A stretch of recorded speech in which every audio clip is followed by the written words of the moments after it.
Reprend la lutte.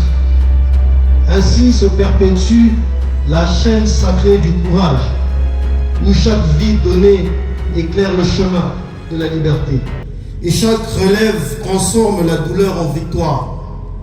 De Mont Sabinho à Tchanzu, Bunagana, Rutshuru, Masisi, Walikale, Lubero, Goma, Bukavu, Calais, Chabunda, Uvira et autres, c'est un chapelet de sacrifice, offert dans le silence et la dignité, où chaque douleur devient une prière, chaque larme une offrande, et chaque épreuve un acte de foi pour un avenir meilleur.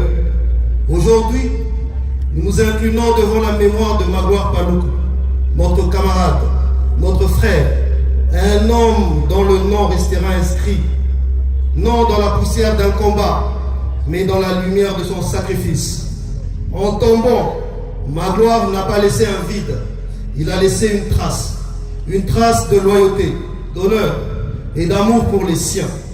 Une trace qui nous rappelle que la dignité n'est pas un mot, mais une conduite, que le courage n'est pas un cri, mais une manière de vivre.